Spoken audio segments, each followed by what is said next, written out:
والصلاة والسلام على سيد الأنبياء وأشرف المرسلين وعلى آله الطيبين الطاهرين وأصحابه الأكرمين الأفضلين وأولياء أمته أجمعين إلى يوم الدين. أما بعد، فقد قال الله تبارك وتعالى في القرآن المجيد والفرقان الحميد: أعوذ بالله من الشيطان الرجيم، بسم الله الرحمن الرحيم.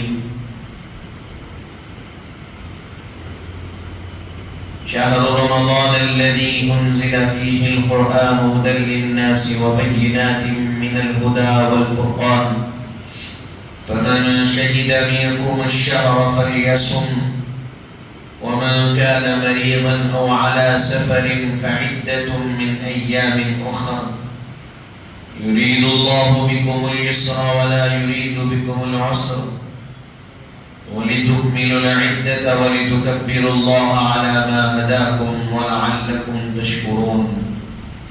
صدق الله العظيم وصدق رسوله النبي الأمين المكين الكريم، ونحن على ذلك لمن الشاهدين والشاكرين، والحمد لله رب العالمين.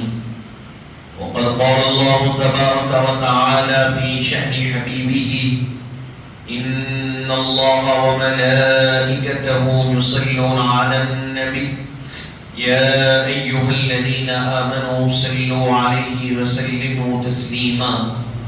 اللهم صل على سيدنا ومولانا محمد وعلى آله وصحبه أفضل صلواتك وعدد معلوماتك، وبارك وسلم صلاة وسلاما عليك يا رسول الله وعلى آلك وأصحابك يا نبي الله صلى الله تعالى عليه وسلم.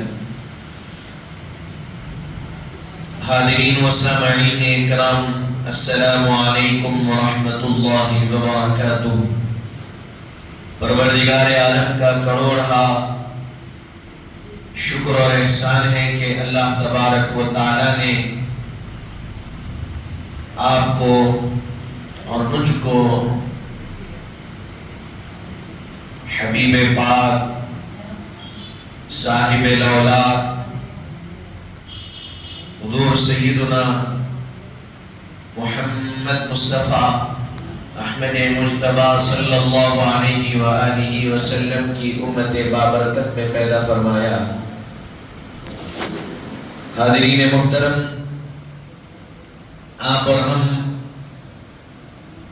ماہ رمضان المبارک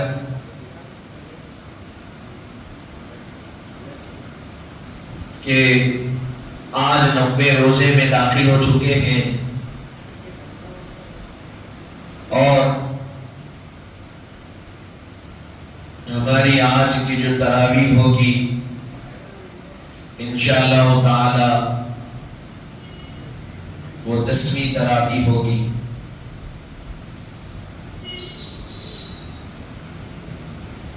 عزیزان محترم، جیسا کہ آپ اور ہم گزشتہ جمعہ ماہ رمضان المبارک میں جو روزے فرض ہیں اس کے متعلق ہم نے سنا کہ اس کی اہمیت، اس کی تاکید اور اس کے فوائد آپ کے ہمارے لیے کیا کیا ہے. عزیزان محترم، روزہ اللہ کی عبادت ہے، اور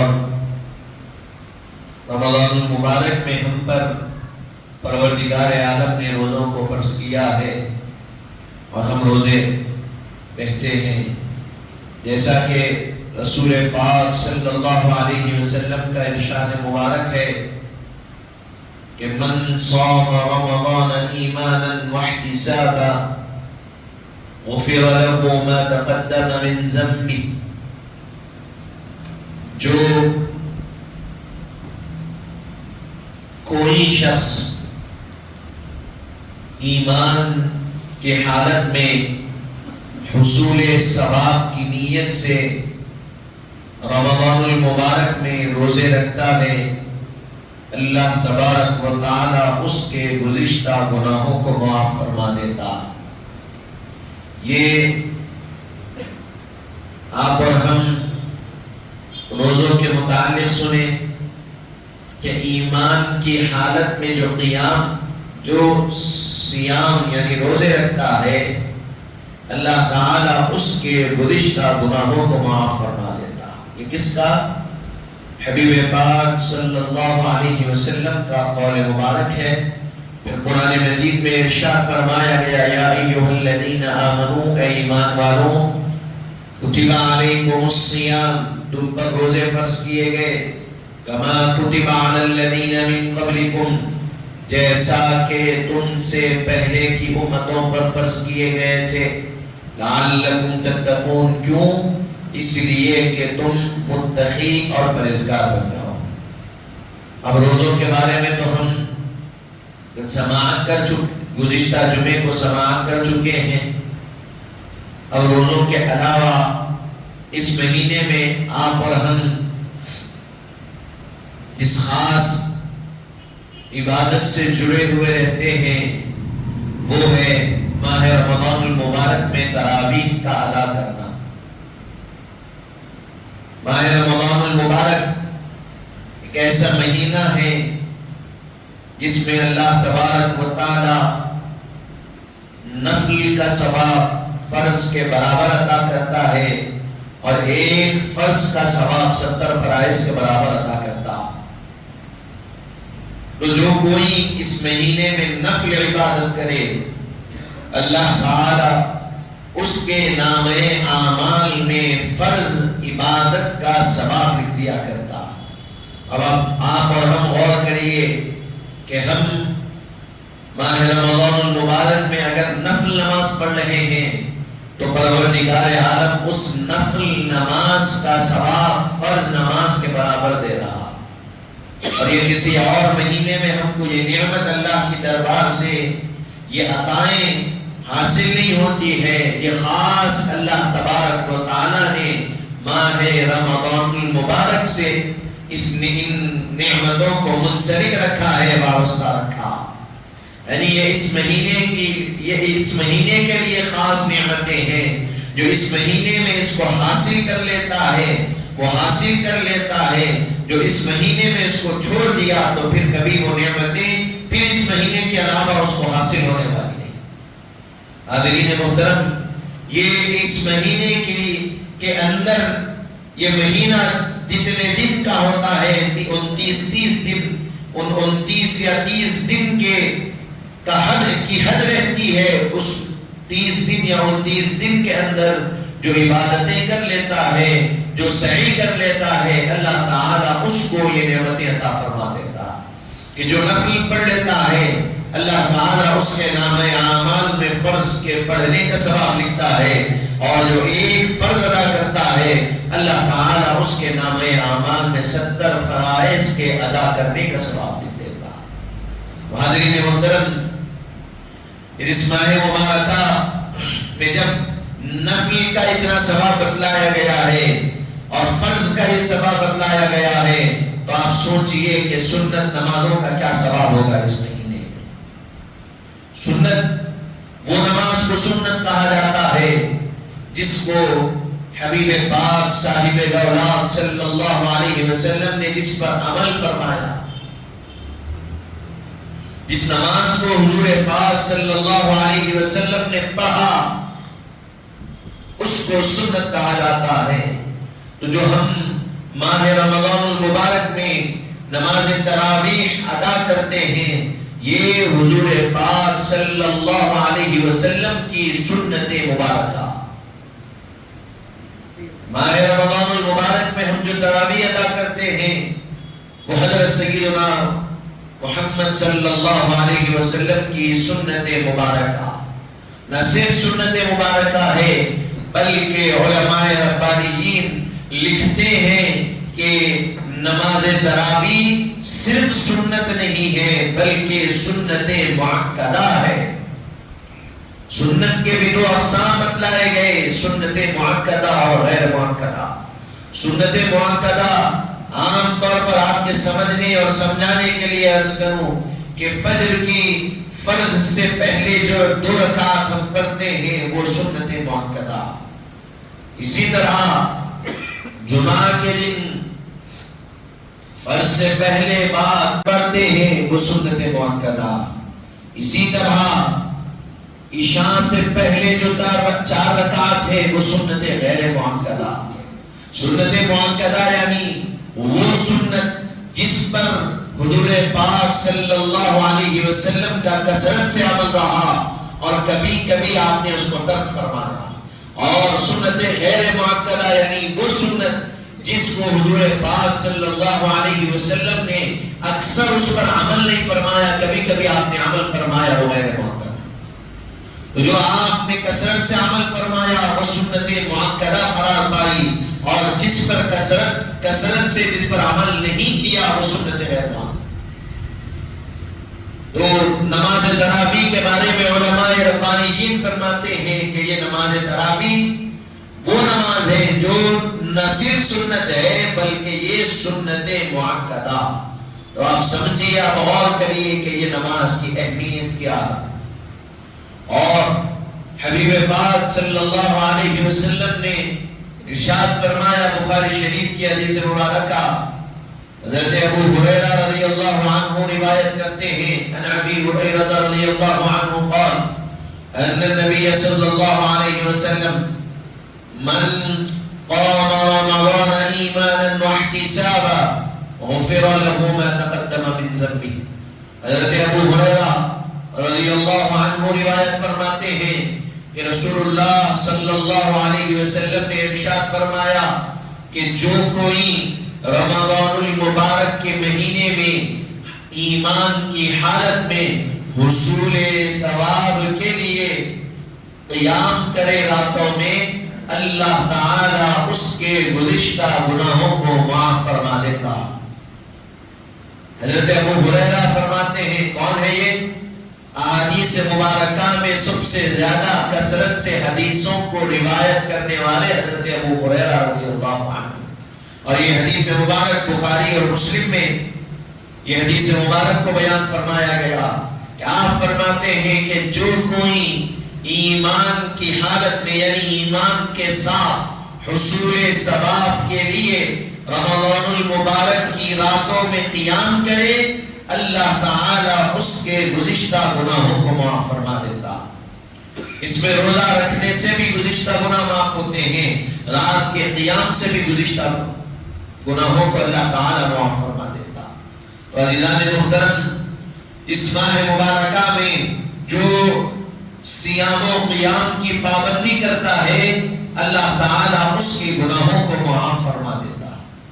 اب صیام کے بارے میں ہم سنے، قیام جو نماز تراویح ہے، یہ نماز تراویح کے بارے میں بتلایا گیا کہ اس کو جو ادا کرنا ہے وہ روزانہ رمضان المبارک کے چاند کے دیکھنے سے پھر ماہ شوال کے چاند کے دکھنے تک ہر رات عشاء کی نماز کے بعد نماز تراویح ادا کرنا ہر مرد، مسلمان مرد عورت دونوں کے لیے سنت مؤکدہ قرار دیا گیا۔ ہر مسلمان کے لیے، چاہے وہ مرد ہو کہ عورت ہو، سب کے لیے نماز تراویح کا ادا کرنا سنت مؤکدہ۔ نماز عشاء کے بعد سے نماز تراویح کا وقت بتلایا گیا، اور 1 رمضان المبارک سے 29 یا 30 رمضان المبارک یعنی چاند کے دیکھنے سے چاند کے دکھنے تک، رمضان المبارک کے شروع سے شوال کے شروع ہونے تک روزانہ رات میں رمضان المبارک میں نماز تراویح ادا کرنا، اور یہ سنت مؤکدہ ہے مرد اور عورت کے لیے۔ اور علماء ربانیین فرماتے ہیں کہ مرد کے لیے یہ سنت مؤکدہ کے ساتھ ساتھ سنت کفایہ بھی، جیسا کہ نماز جنازہ کے بارے میں ہم سنتے ہیں، نماز جنازہ کیا ہے؟ فرض کفایہ. فرض کفایہ یعنی فرض کی دو قسمیں ہیں، فرض عین اور فرض کفایہ. فرض عین کی تعریف میں علماء بتلاتے ہیں فرض عین اس فرض کو کہتے ہیں جو ہر مسلمان پر فرض، ہر بندے پر فرض ہے، اور جب تک وہ خود ادا نہ کرے وہ اس کے ذمے سے ادا نہیں ہوتی. فرض عین یعنی میرے لیے بھی فرض، آپ ہے آپ کے لیے بھی فرض، اور جب تک میں اپنی فرض ادا نہ کروں وہ فرض ادا ہونے والی نہیں، جب تک آپ کی نہ ادا کریں وہ ادا ہونے والی نہیں. مثال کے طور پہ 5 وقت دن میں نمازیں ہیں، یہ فرض عین ہے، جب تک کہ میں اپنی نمازیں نہ پڑھوں وہ نمازیں ادا ہونے والی نہیں، اور جب تک آپ اپنی نمازیں نہ پڑھیں وہ نمازیں ادا ہونے والی نہیں. آپ کی نمازیں کوئی اور نہیں پڑھ سکتا، میری نمازیں کوئی اور نہیں پڑھ سکتا. میری نمازوں کو میں پڑھنا مجھ پر فرض ہے تو میں ہی ادا کروں گا، آپ کی نمازیں آپ پر فرض ہے تو آپ ہی ادا کریں گے، اس کو کہتے ہیں فرض عین. اور ہے فرض کفایہ. فرض کفایہ کیا ہے تو بتلایا گیا، فرض کفایہ کہتے ہیں کہ پورے محلے میں کسی ایک فرد کا انتقال ہوا، پوری بستی میں ایک شخص کا انتقال ہوا تو پوری بستی والوں پر فرض کفایہ، پوری بستی والوں پر فرض کفایہ ہے کہ اس کی نماز جنازہ پڑھے. اب پوری بستی والے جمع ہو کے پڑھے نہ پڑھے، اگر چند بھی بستی والوں میں سے 5-10 لوگ بھی پڑھ لیے تو اللہ تعالیٰ پوری بستی والوں کی طرف سے وہ ذمہ داری ادا ہو جاتی ہے اللہ کی بارگاہ میں. مثال کے طور پہ 100 لوگ ہیں بستی میں، ایک علاقے میں، کسی ایک فرد کا انتقال ہو گیا تو 99 لوگوں پر فرض کفایہ ہے کہ اس کی نماز جنازہ پڑھے. اب 99 لوگوں میں سے اگر 10 لوگ بھی نماز جنازہ پڑھ لیں گے تو 89 لوگوں کے حق میں سے وہ ذمہ داری اللہ تعالیٰ ادا فرما دیتا. تو یہ ہے فرض کفایہ. تو اسی طرح سنت میں بھی سنت کفایہ بتلایا گیا ہے. وہ سنت کفایہ نماز تراویح ہے. اگر نماز تراویح کو لوگ چھوڑ دیتے ہیں پوری بستی والے، پورے محلے والے، تو فرمایا گیا کہ حضور پاک کی سنت کو ترک کرنے کے متعلق قیامت کے دن ان سے سوال بھی کیا جائے گا اور اللہ تبارک و تعالی اس پر گرفت بھی فرمائے گا. تو نماز تراویح کو نہیں چھوڑا جا سکتا، اس کو ہر رات میں رمضان المبارک کے ادا کرنا ہر مسلمان مرد عورت دونوں کے لیے ضروری.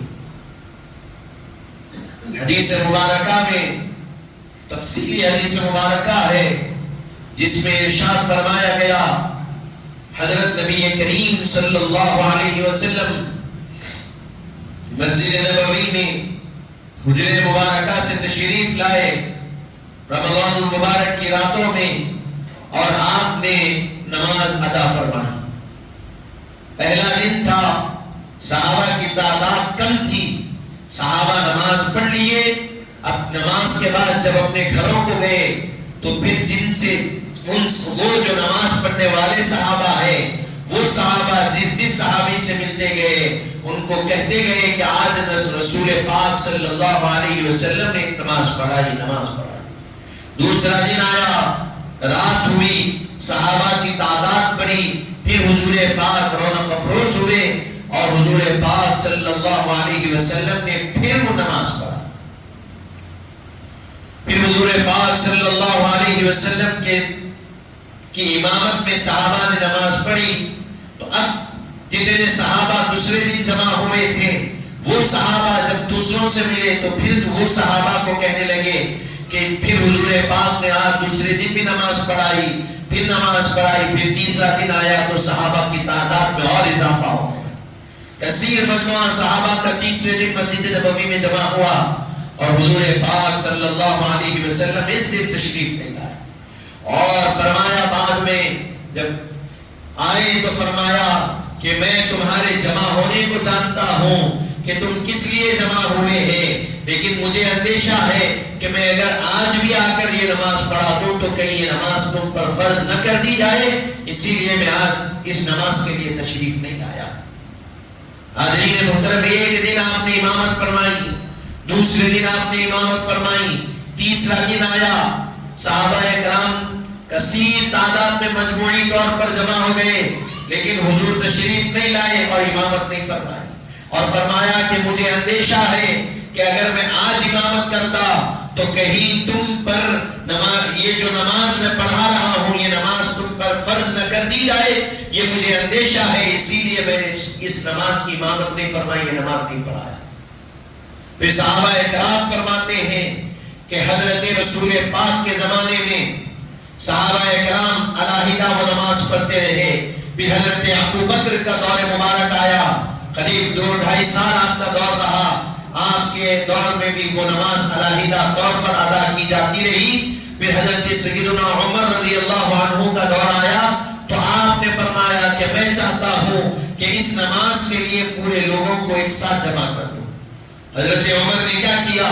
سارے لوگوں کو ایک ساتھ جمع فرما دیا، اور ایک کو حضرت عبی بن کعب کو حضرت عمر نے امامت کے لیے آگے فرمایا اور کہا کہ اے عبی بن کعب تم امامت فرماؤ، آپ امامت کریے اور آپ کی اقتداء میں سب نماز پڑھیں گے۔ صحابہ کرام سب جمع ہو گئے، حضرت عبی بن کعب رضی اللہ عنہ نے امامت فرمائی، حضرت عمر رضی اللہ عنہ پورے مدینے کا آپ سفر کر کے پورے مدینے کا دورہ کر کے آئے اور دیکھتے ہوئے آئے کہ کہیں کوئی چھوٹ تو نہیں گیا، کوئی مسجد میں آیا تو نہیں، سب کو مسجد میں بلاتے رہے، اور جب مسجد میں داخل ہوئے تو جب اس جماعت کو چلتے ہوئے دیکھا تو کہا کہ یہ کتنی ہی اچھی بدعت ہے جو مجھے نظر آ رہی ہے۔ حضرت عمر رضی اللہ عنہ کے دور میں یہ عمل ہوا، اور وہاں سے حضرت عمر کے دور سے اس کا آغاز ہوا، حضرت عثمان رضی اللہ عنہ کے دور میں بھی اسی پر عمل رہا، حضرت علی رضی اللہ عنہ کے دور میں بھی اسی پر عمل رہا، پھر اموی سلطنت میں بھی یہی عمل رہا، عباسی سلطنت میں بھی یہی عمل رہا، فاطمی دور میں بھی یہی عمل رہا، پھر اس کے بعد سے آج تک اسی پر عمل ہوتا رہا۔ اور وہ عمل کیا ہے؟ وہ نماز کیا ہے؟ تو وہ نماز جو حضرت عمر رضی اللہ عنہ نے جماعت سے پڑھائی، جس پر حضرت عثمان غنی کے دور میں بھی عمل رہا، علوی دور میں بھی عمل رہا، اموی دور میں بھی عمل رہا، آج تک عمل ہوتا رہا ہے، وہ نماز نماز تراویح۔ حضور پاک صلی اللہ علیہ وسلم 2 دن جو نماز پڑھائے وہ نماز تراویح ہے، امامت فرمائے، تیسرے دن آپ نے امامت نہیں فرمائی اور ارشاد فرمایا کہ مجھے اندیشہ ہے اس بات کا کہ میں اگر تیسرے دن بھی پڑھتا تو کہیں تم پر فرض نہ ہو جائے۔ اور حضرت عمر رضی اللہ عنہ جب نماز پڑھائے تو فرماتے ہیں کہ حضرت عمر رضی اللہ عنہ کے دور میں جب نماز ہوئی تو 5 تربیحات، حدیث مبارکہ کے الفاظ ہے 5 تربیحات 20 صلاۃ، یعنی 5 تربیحات آپ کے دور مبارک میں حضرت عبی بن کعب نے پڑھائے، اور 5 تربیحات یعنی 20 رکعت نماز آپ نے امامت فرمائی۔ تربیحہ کس کو کہتے ہیں؟ تربیحہ کہتے ہیں 4 رکعت کو، 4 رکعت ہوئے تو 1 تربیحہ، تربیحت واحد، پھر 2 تربیحتان کس کو کہتے ہیں؟ تو تربیحتان کے لیے 8 رکعت ہوتے ہیں، پھر اس کے بعد 3 ہوئے تو 3 تربیحت، 3 کے لیے 12 رکعتیں، 16 رکعت، 12 رکعتیں، پھر اس کے بعد 4 کے لیے 16، پھر 5 کے لیے 20 رکعت۔ 4 رکعت کو 1 تربیحہ کہا جاتا ہے۔ تو حضرت عمر رضی اللہ عنہ کے دور مبارک میں جو نماز تراویح ادا کی گئی وہ 20 رکعت ادا کی گئی، اور صرف حضرت عمر کے دور میں نہیں، رسول اللہ صلی اللہ علیہ وسلم کے دور مبارکہ میں بھی 20 رکعت ہی ادا ہوئے، حضرت ابو بکر رضی اللہ عنہ کے دور میں بھی ادا ہوئے، لیکن رسول اللہ صلی اللہ علیہ وسلم کے ظاہری حیات مبارکہ تک کے دور مبارکہ میں اور حضرت ابو بکر رضی اللہ عنہ کے دور مبارکہ میں اس کی جماعت نہیں تھی۔ جماعت حضرت عمر رضی اللہ عنہ کے دور سے اس کا آغاز، حالانکہ حضرت رسول اللہ صلی اللہ علیہ وسلم کے ظاہری پردہ فرمانے سے پہلے مدینہ منورہ کے دور میں حالانکہ صحابہ کرام رضوان اللہ علیہم اجمعین نماز تراویح جماعت سے ادا فرمایا بھی کرتے تھے. حضرت ابی بن کعب رضی اللہ عنہ، حضرت ابو ہریرہ رضی اللہ عنہ بیان فرماتے ہیں کہ ایک دن ایک رات حضور پاک صلی اللہ علیہ وسلم مسجد نبوی میں تشریف لائے. آپ نے دیکھا کہ مسجد نبوی کے ایک کونے میں کچھ صحابہ کرام کی جماعت ہے جو حضرت ابی بن کعب کی اقتداء میں نماز ادا فرما رہی ہے. حضرت رسول اللہ صلی اللہ علیہ وسلم نے پوچھا کہ یہ کیا کر رہے ہیں؟ تو فرمایا گیا کہ یہ نماز ادا کر رہے ہیں. اور پوچھا کہ کیوں جماعت کے ساتھ ادا کر رہے ہیں؟ ارشاد فرمایا کہ یہ جو لوگ جماعت کے ساتھ نماز ادا کر رہے ہیں یہ قرآن مجید کے مکمل حافظ نہیں ہے. قرآن مجید کو مکمل سننے کے لیے حضرت ابی بن کعب کی اقتداء میں یہ لوگ نماز ادا کر رہے ہیں. اس کے دور میں، حضور کے دور میں، اب حضور پاک صلی اللہ علیہ وسلم کے دور مبارکہ میں عمل ہوا تو جو فقہا اور محدثین فرماتے ہیں کہ حضور پاک صلی اللہ علیہ وسلم کی حدیث کی تعریف میں کہ آپ کی حدیث کیا ہے، قول، فعل، عمل، آپ نے کسی کے بارے میں کہا وہ حدیث بن گئی، آپ نے ارشاد فرمایا وہ حدیث بن گئی، آپ نے کسی کام کا عمل کیا وہ حدیث بن گئی، آپ نے کسی کام کے ہوتے ہوئے دیکھا لیکن اس کو منع نہیں فرمایا تو اس کے اجازت ہونے کی دلیل مل گئی. حضرت ابی بن کعب امامت فرما رہے ہیں اور حضور پاک نے جب دیکھا تو ارشاد فرمایا ما احسنا، یہ کتنی ہی اچھی چیز ہے انہوں نے جو ادا فرمائی. حاضرین محترم، اس سے کیا معلوم ہوا کہ صحابہ کرام رضوان اللہ تعالی علیہم اجمعین میں سے وہ صحابہ جو قرآن مجید کو مکمل یاد نہیں کیے تھے وہ حضرت ابی بن کعب کی امامت میں نماز ادا کرتے تھے اور رسول پاک صلی اللہ علیہ وسلم نے اس کی تعریف بھی فرمائی. تو وہ نماز کون سی نماز تھی؟ وہ نماز تراویح تھی جو حضرت ابی بن کعب کی اقتداء میں صحابہ ادا فرما رہے ہیں. حاضرین محترم، تو اس سے کیا معلوم ہوا ان احادیث مبارکہ سے؟ نماز تراویح رمضان المبارک میں ادا کرنا ہر مسلمان کے لیے سنت مؤکدہ اور سنت کفایہ ہے، اور جو ترک کر دے وہ حضور پاک کی سنت کو ترک کرنے کا وبال اس پر آئے گا اور قیامت کے دن پروردگار عالم اس سے حساب لے گا کہ کون سی وجہ تھی کہ جو تجھ کو رسول پاک کی سنت کے چھوڑنے پر مجبور کی. تو حاضرین محترم، نماز تراویح ادا کرنا ہر مسلمان کے لیے ضروری ہے. وہ اپنے لیے، کیونکہ نماز تراویح کس مہینے میں؟ صرف رمضان المبارک سے خاص ہے. 11 مہینے تراویح نہیں پڑھ سکتے آپ.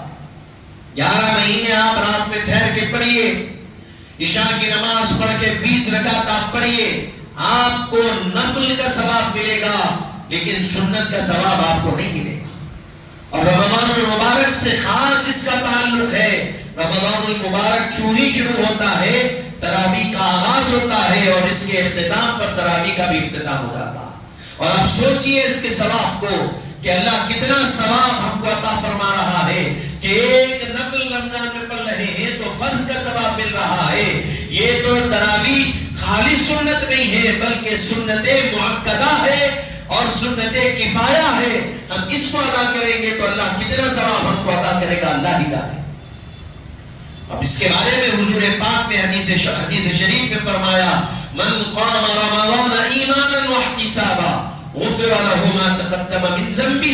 رمضان المبارک کی راتوں میں جو کوئی ایمان کی حالت میں حصول ثواب کے لیے قیام کرے اللہ تعالیٰ اس کے گزشتہ گناہوں کو معاف فرما دیتا.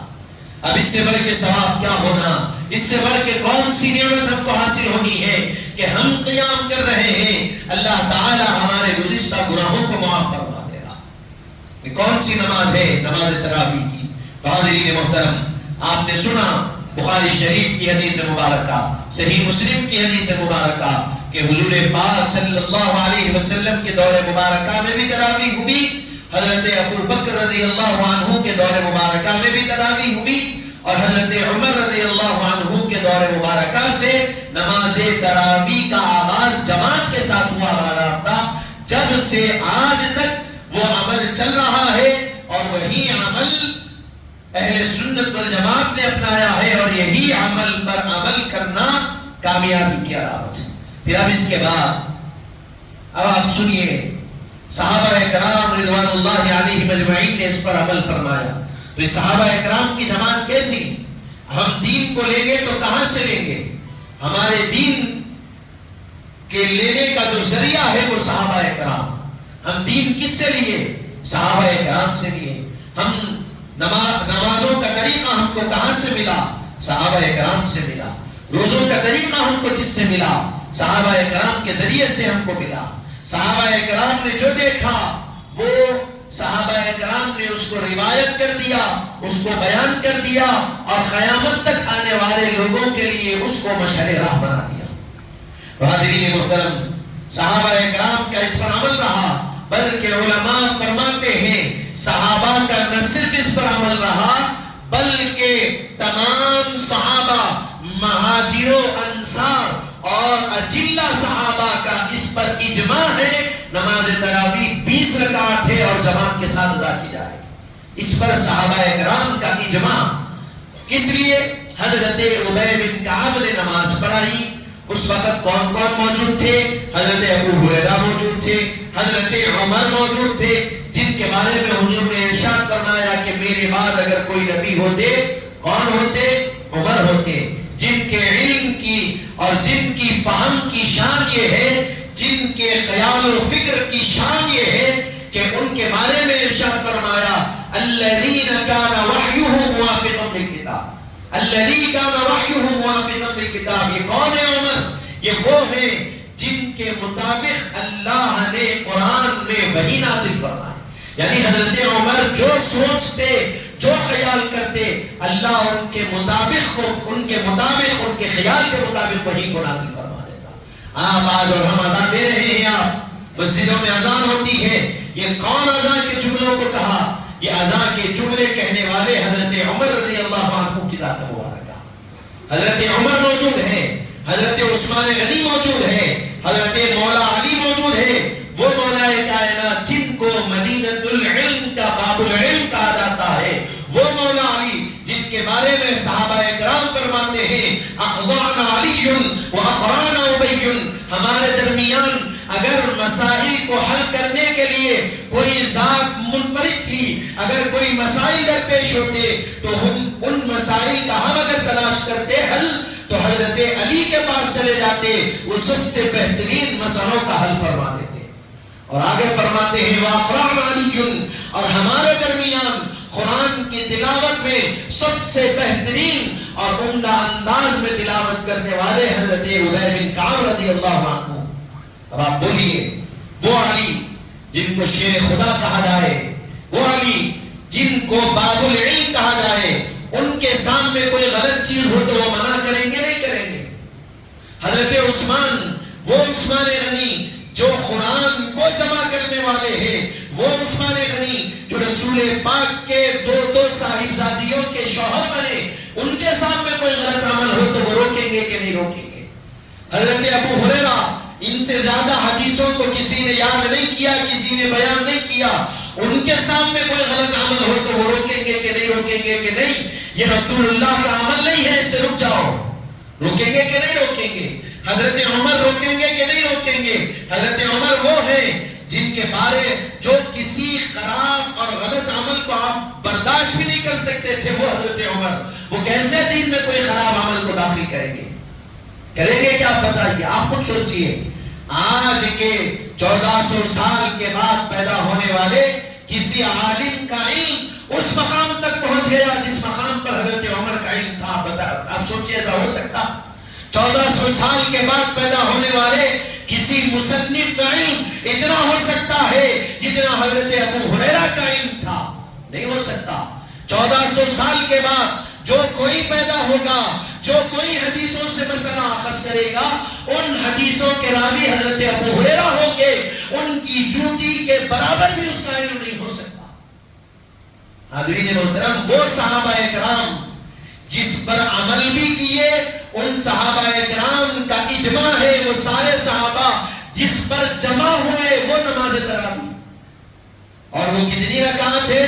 فرمایا 5 تراویحات 20 صلاۃ، 5 تراویحات اور 20 رکعت ہے وہ صحابہ کرام نے جو ادا کی. حضرت ابی بن کعب نے جس کی امامت فرمائی، 5 تراویحات کی امامت فرمائی، یعنی 20 رکعت کی.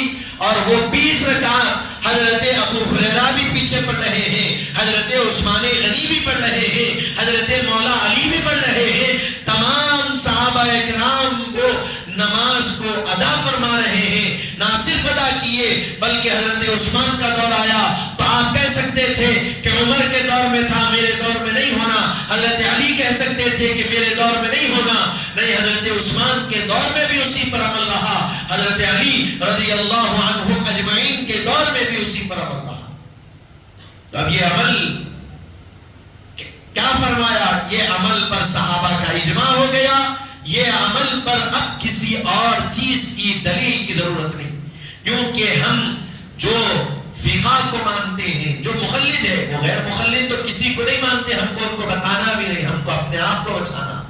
ہم مخلد ہیں، ہم جو تقلید کرتے ہیں، ہم جو فقہ کو مانتے ہیں، تو ہمارے پاس امام اعظم کے پاس، امام شافعی کے پاس، امام مالک کے پاس، امام احمد بن حنبل کے پاس، سبوں کے پاس جو اصول بتائے گئے ہیں وہ 4 ہیں: کتاب اللہ، سنت رسول اللہ، اجماع، قیاس. یہ سمجھ میں ہر کسی کو نہیں آئے گا. جو عالم ہے وہ یہ سمجھتا کتاب اللہ یعنی قرآن، سنت رسول اللہ یعنی حضور کا عمل اور حضور کی حدیث، پھر اس کے بعد اجماع یعنی جس پر صحابہ کا، علماء کا اجماع ہو اس کو اجماع کہا جاتا ہے. پھر اس کے بعد چوتھا مسئلہ ہے قیاس. قیاس یعنی قرآن اور حدیث سے، حدیث کے مطابق اپنی سوچ اور فکر سے مسئلے کو نکالنا. اپنی سوچ فکر سے یعنی 1400 سال کے بعد کوئی بندہ بیٹھ کے قرآن و حدیث رکھ کے اپنی سوچ سے مسئلہ نہیں نکال سکتا. جس کو علماء نے نکال کر بیان کیا، جن کے پاس وہ ذہانت ہے، وہ علم ہے، وہی مسئلے کو نکال سکتے ہیں. تو یہ 4 چیزیں فقہ میں شرط ہے. پہلے مسئلے کو، کوئی بھی مسئلے کی دلیل میں کتاب اللہ یعنی اللہ کی کتاب کو دیکھیں گے. اللہ کی کتاب سے وہ مسئلے کا حل نہیں ملا تو پھر سنت رسول اللہ کو دیکھیں گے یعنی حضور کی حدیثوں کو. اگر حضور کی حدیثوں میں بھی وہ حدیثیں نہ مل پائی تو پھر اس کے بعد اجماع کی طرف دیکھیں گے کہ اس پر صحابہ کا کیا عمل رہا، اس پر صحابہ کی جماعت کیا جمع ہوئی. اجماع یعنی سب کا ایک مسئلے پر متفق ہونا، اس کو اجماع کا، سب کا ایک مسئلے پر جمع ہو جانا. ہاں یہ مسئلہ ہے، سب اس مسئلے پہ متفق ہے تو یہ اجماع بن جاتا. پھر اس کے بعد ہے قیاس شرعی. قیاس کہتے ہیں قیال، اپنی رائے سے کوئی مسئلے کو نکالنا اور اس کو بیان کرنا، یہ ہے قیاس. تو یہ نماز تراویح ہم پڑھ رہے ہیں، یہ سنت رسول اللہ سے بھی ثابت ہے اور صحابہ کے اجماع سے بھی نماز تراویح ثابت ہے. اور نہ صرف 8 رکعت ثابت ہے بلکہ 20 رکعت نماز تراویح کے ثابت ہے. تو حاضرین محترم، کیا سمجھ میں آیا اس سے کہ 20 رکعت پر صحابہ کرام کا اجماع ہے. اب صحابہ کرام کے اجماع کے بعد کسی کے اعتراض کی گنجائش باقی نہیں رہتی. اگر کوئی اعتراض کر رہا ہے تو گویا وہ حضرت عمر کے عمل پر اعتراض کر رہا، بلکہ حضرت عمر کے علم پر اعتراض کر رہا ہے. ارے عقل کے اندر سوچو، تمہارا علم کیا، تمہارے علم کی مثال کیا. وہ حضرت عمر جن کے بارے میں رسول اللہ نے دعا فرمائی، اللہم اعز الاسلام بعمر، اے اللہ اسلام کو عزت دے عمر بن خطاب کے ذریعے سے. وہ حضرت عمر جن کے اسلام لانے کے بعد نعرے تکبیر کی ندائیں بلند ہوئی اور مکے کی زمین پر کھلے انداز میں سب سے پہلے نماز پڑھی گئی وہ حضرت عمر. اب کوئی حضرت عمر پر بھی اعتراض کر سکتا؟ نہیں کر سکتا. اگر کوئی کر رہا ہے تو وہ اس کی کچھ فہمی اور کم علمی کا وہ شکار، یا پھر وہ خود کا نفس پرست اتنا ہو گیا، خود پرست اتنا ہو گیا، بس وہ یہ چاہتا ہے کہ میرا جو مسئلہ وہی مسئلہ درست ہے، اس کے علاوہ درست نہیں. اب جو غیر مخلد ہے، جو تخلید کرتے ہیں، غیر مخلد ہیں، ان کے نزدیک سب سے بڑے امام ہے ابن تیمیہ. آپ اٹھا کر پڑھیے کسی بھی غیر مخلد کو ابن تیمیہ کا مسئلہ آتا، وہ ان کے لیے ایک بڑی دلیل ہے. ہمارے لیے جیسا امام اعظم ہے، امام اعظم کے علاوہ ہمارے لیے کئی علماء ہیں جو دلیل ان کا خال، ان کا فعل ہمارے لیے دلیل ہے. علماء ہیں، صلحاء ہیں، بہت کچھ ہمارے لیے دلیل کے طور پر استعمال ہوتے ہیں. لیکن ان کے پاس چند ہے، اس میں سے ایک ہے ابن تیمیہ جو کہ مشہور عالم دین ہے، اور ان کے بہت سے کارنامے ہیں جن کو اہل سنت والجماعت بھی قبول کرتی ہے.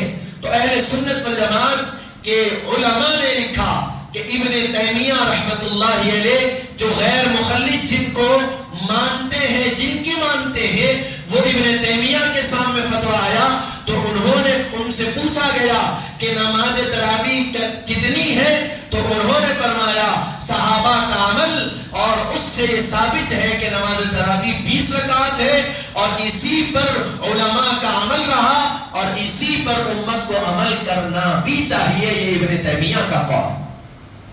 اب حاضرین محترم، اب کیا بتائی جائے، ساری چیزیں ہیں، لیکن آپ کے لیے بتانے کا مقصد یہ ہے کہ ہم یہ نہیں کہ بھائی 8 رکعت ہو رہی جلدی پڑھ کے نکل جانا. نہیں، کیا ضرورت ہے ہم کو جلدی کی؟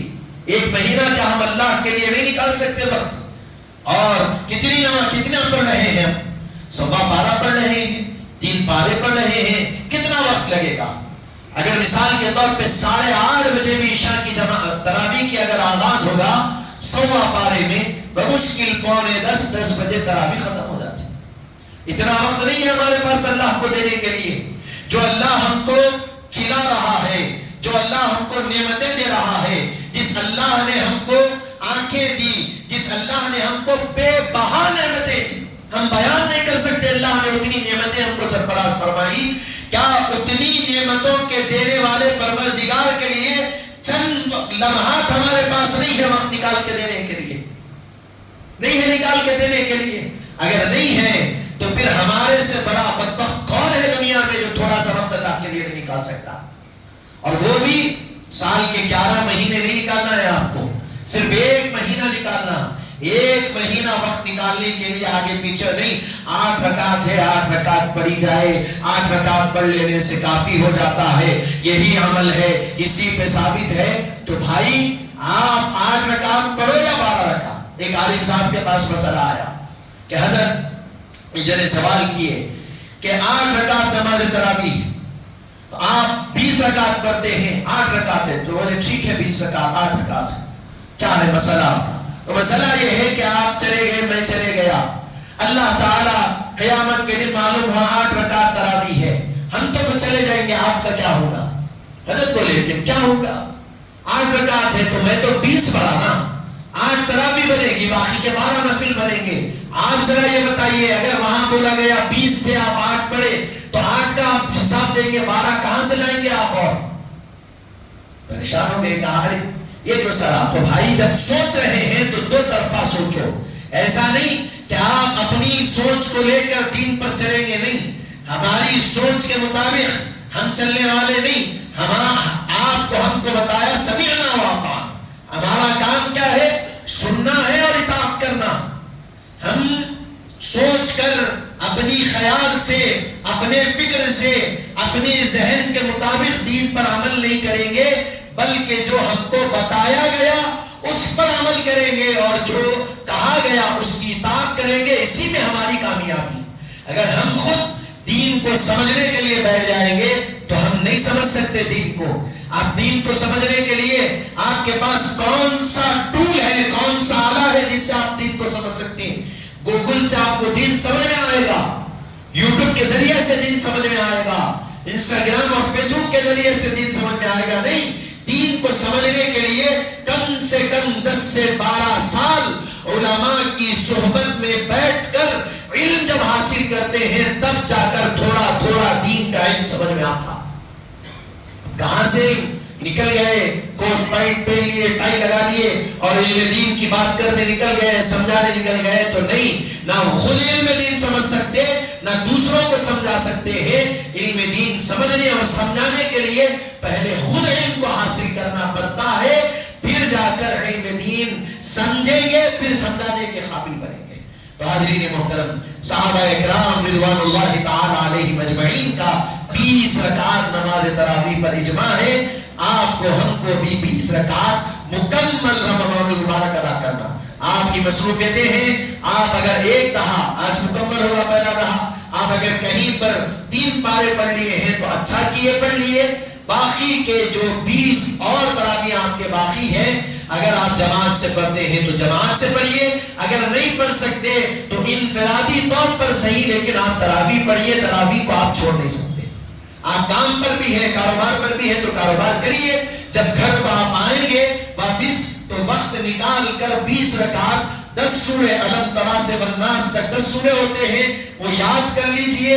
پہلی 10 رکعتوں میں وہی 10 سورے, پھر دوسری 10 رکعتوں میں وہی 10 سورے کر کر 2 رکعت کر کر 20 رکعت نماز انفرادی طور پر کیوں نہ ہو آپ ادا کریے. چھوڑ نہیں سکتے, کیونکہ یہ نعمت ہے, اور نعمت سے رمضان کے ملنے کے بعد محروم رہ جانا یہ بدبختی کی علامت ہے. ہم یہی اپنی بات کو تمام کرتے ہوئے دعا کرتے ہیں کہ مولا تعالی جو کچھ کہا گیا سنا گیا, کہنے سننے سمجھنے سمجھانے سے زائد مولا ہم کو عمل کی توفیق عطا فرما. کہنے سننے سمجھنے سمجھانے میں کوئی غلطی کوتاہی ہو تو اپنے رحم و کرم سے معاف فرما. بحرمت سید الانبیاء والمرسلین والحمد للہ رب العالمین. وما